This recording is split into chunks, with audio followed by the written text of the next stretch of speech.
Hi, it's Weston I, and today we are reviewing My Baguette. Get out. What? No. Get out. Get out. Ow. Hi, this is Chance Olofsson, and this is my video. Let's talk about a red. There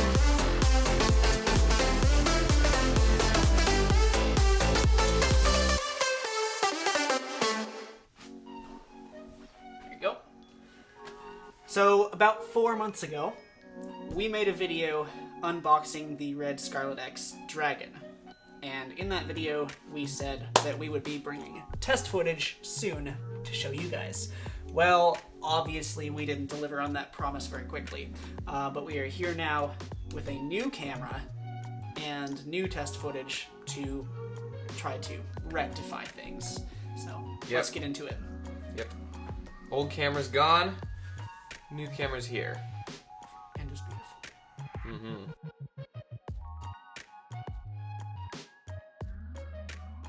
Alright, so you may be wondering why we got a different camera when it has the same 6K Dragon sensor in it.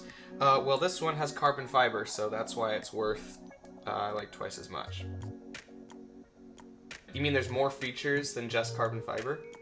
Just a little bit. So the first camera that we bought it used. I mean, we bought this one used as well, but you know, the price tag was the big feature for us that, you know, made it possible. And so when we got that camera, it was the 6K Dragon sensor, which is the exact same sensor in this camera. However, it was the older DSMC1, and there were a few problems with that we didn't really think would be an issue when we first bought it. The biggest being that you could only shoot in 5K, and with Reds, they actually window the sensor and crop in as you drop your resolution. So that made noise more prevalent, and it just, you know, the image did not look very nice in that situation because the Scarlet X Dragon can only shoot up to 12 frames per second in full frame 6K, which is a problem when you're trying to shoot real-time video.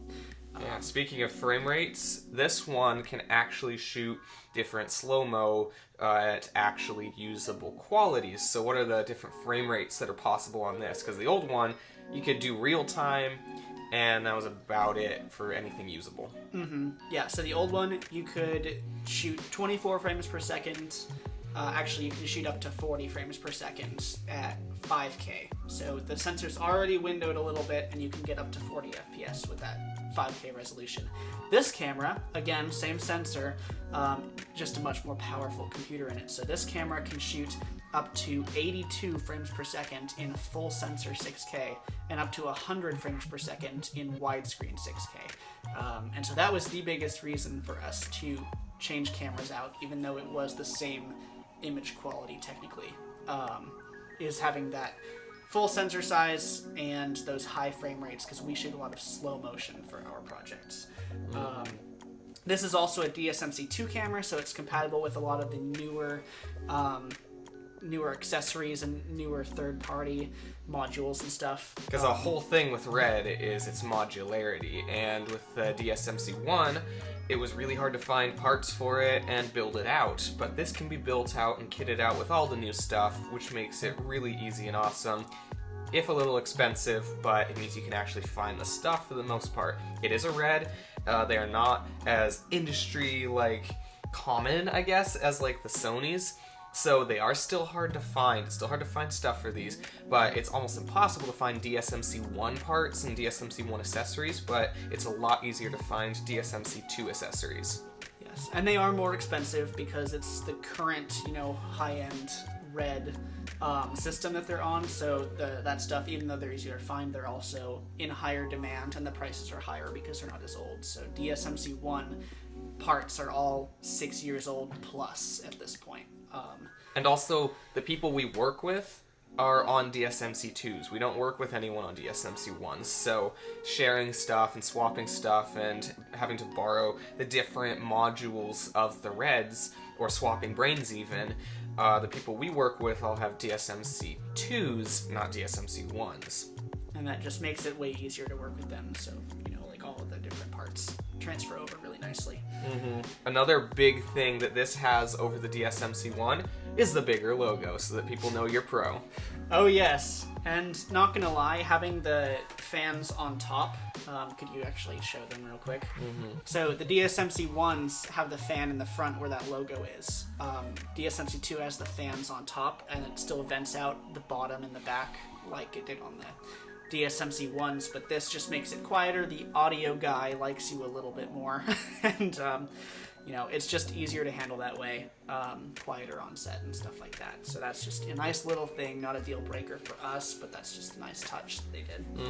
And jokes aside, having a better looking camera does help a little bit because it looks a little bit more professional. People are wowed by this and they want to hire you more. This camera, you walk up with that, it looks cool, it looks okay, but no one's gonna like do a double take on this camera. It's not a head turner. This one is. This one, people will be very excited about this camera, or scared if you're just out and about, but they'll be excited about this one because they're like, that's a serious camera. The carbon fiber looks cool, the size, just the dimensions and just the shape of it, being the shape of a cinema camera, it just looks different. It's a serious camera right here. And a nice thing, so this is not unique to DSMC2 or this camera by any means, but one thing that is really, really nice is this interchangeable lens mount on the front. So you can actually pop it off, and here we have a PL mount right there. So, I mean, they're expensive, but that's, you know, just one extra thing that's really nice about these cinema cameras is you can just swap the lens mount. So right here I have this Sigma 18-35 lens in Canon EF, but if we have a PL lens that needs to go on the camera for a specific shoot, then we can just pop that mount on and it just fits right on there. So that's nice.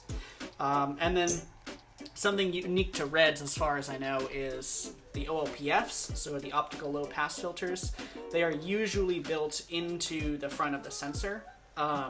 However, on Reds, they're actually interchangeable, so they have different OLPFs that are optimized for different shooting situations. So Weston right here is holding up the skin tone and highlight OLPF. So this one is optimized for highlight detail retention and accurate skin tones. And then in the camera right now, we actually have the low light optimized OLPF, so it helps cut down noise and improve shadow detail when you're shooting in darker situations. And then another thing that we've got on this camera is we have a touch screen. So on the old camera, the old DSMC one we got, we were just using a cheap monitor on there that we just used HDMI for to plug it in. This one, no cables, it just plugs right into the top, it screws into the top, and then it uses its gold contact points to communicate and send the video feed, and then you can use the touch screen to control the camera settings. Makes things so much easier than on the old one just having to use this dial and the buttons. That was pretty tricky to like be able to quickly change settings, but this one you can just hit the stuff and it's super easy and super quick.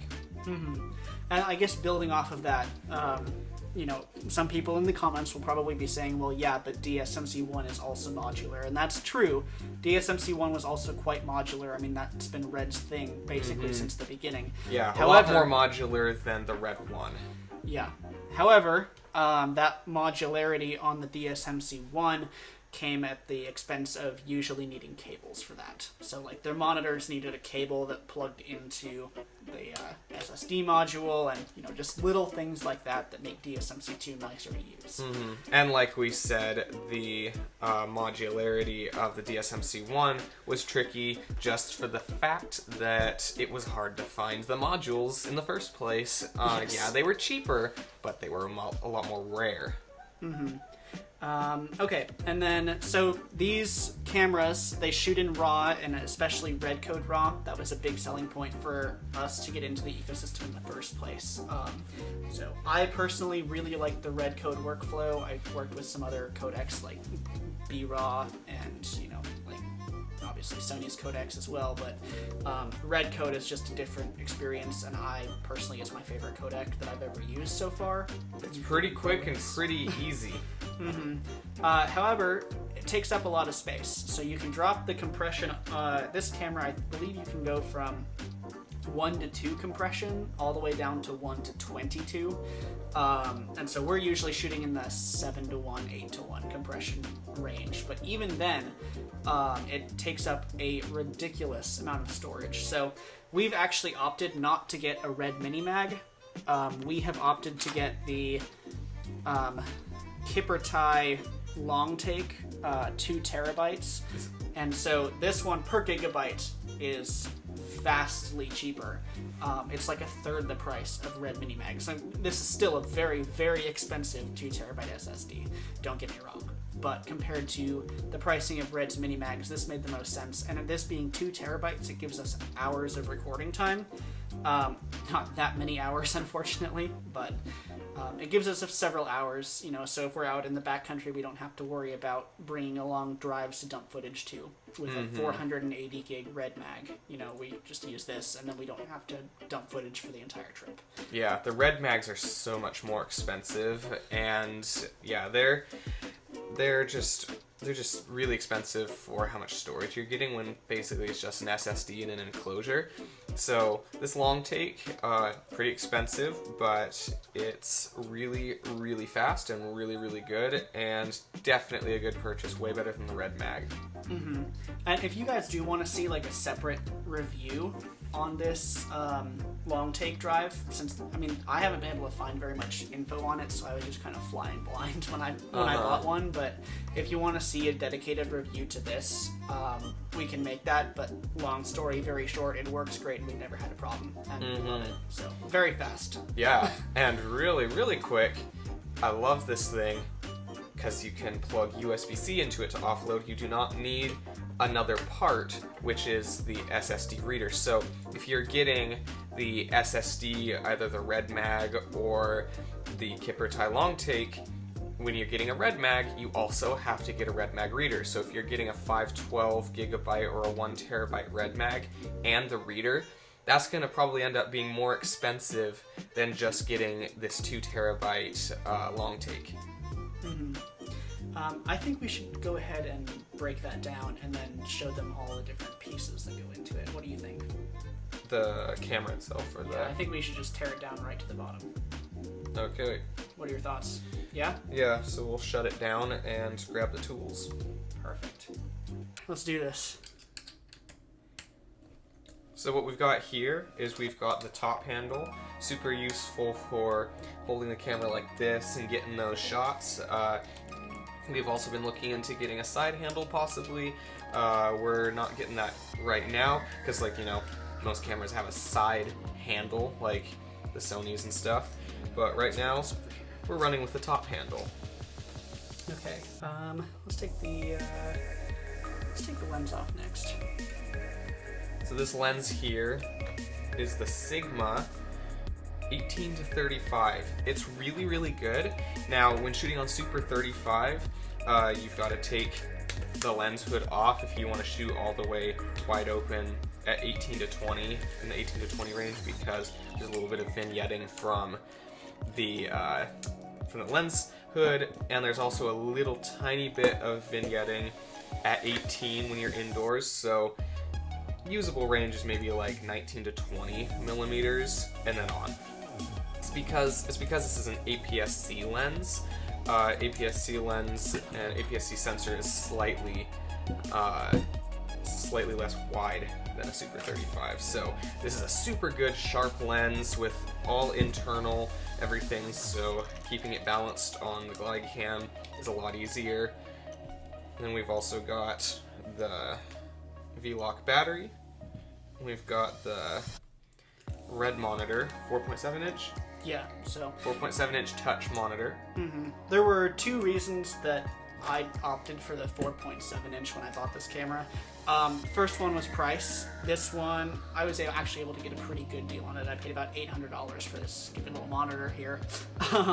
But the 7-inch ones range like used maybe $2,400, and then the ultra brights are $3,000 and up from there. Yeah, I think $3,000 for a monitor is a little steep, but just a little. But you got this for $600? $800? Yeah, that's actually a pretty good deal because you're getting no cables, you're getting integration, and you're getting touchscreen.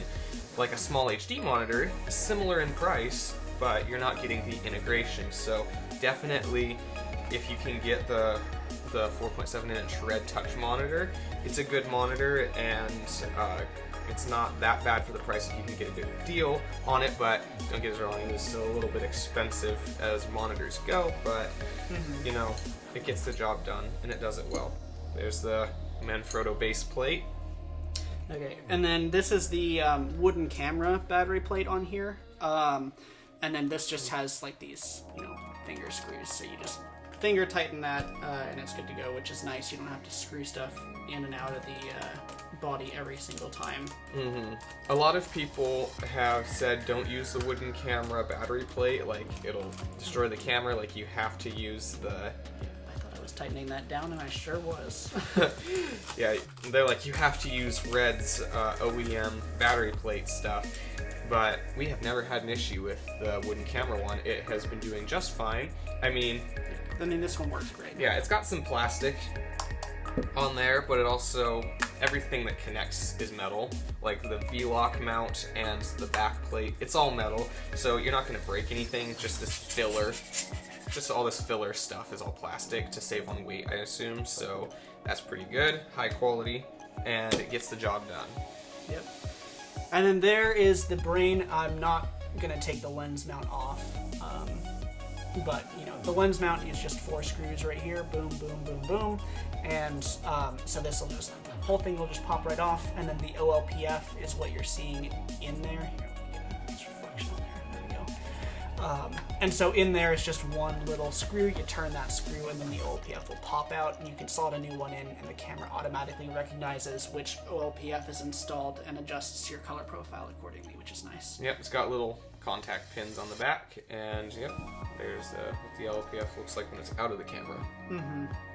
So, yeah, these are all of the components that we have in this current handheld rig. And then, like, you know, there's a lot of accessories that we don't have just because they're expensive and we don't need them yet. So, like, the base or V-lock expander that goes on here adds all of your I/O that most people will need.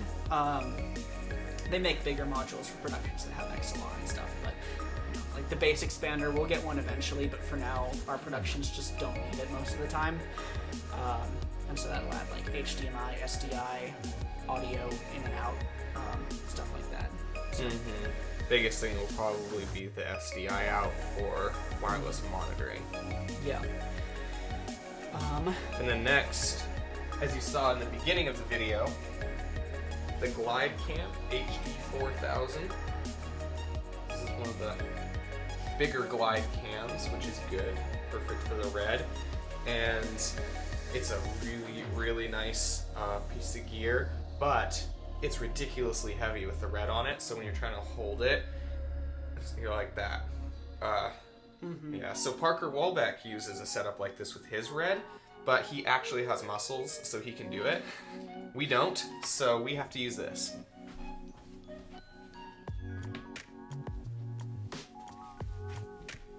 A vest. It's quite big. Yeah, that's the thing that straps to the person. And then you got an arm there too, don't you? Yes. There's the thing. So all these springs are like counter pulling on different pieces of metal. I don't know how it all works, but somehow these springs do something, and you put the gimbal or Glidecam, put it up in here, and it just sits. The handle sits on there, and the arm holds all that weight for you. So it's like mounted here, and then you can still hold here, and you can still hold the Glidecam and like pinch it and do all the Glidecamming things that you got to do. But this just takes that weight off, and it just helps you. It also acts as a Z-axis gimbal. It's not doing super well right now. We're going to put some tri-flow in all of the joints because it's a little sticky. You can hear it kind of has a bit of a squeak to it. So we'll tri-flow all the joints, and then the Z-axis gimbal action should also be really good once we do that. So this is a pretty good piece of kit. For how much? That one was $300 for the arm and the vest, which is way cheaper than a lot of the alternatives. Yeah, a lot cheaper than the RE Trinity. Yeah, it is. And then how much did you get the Glidecam 4000 for? I paid about half of the going price for used Glidecam HD 4000s. So I think a lot of them were going for like $250, heavily used, and I bought that one for $130. Pretty good. That was like an eBay. That was a late night eBay find. Yeah. Yeah, that was a really good deal on that thing. So yeah, just keep your eyes open. These things are pretty awesome. For our Sonys, we still use gimbals, but for the Red, this does a really good job. And we can make reviews as well on all of this stuff if you want. Like, we can make a short review on the features of the monitor if you want to really see the monitor and get more details on the monitor.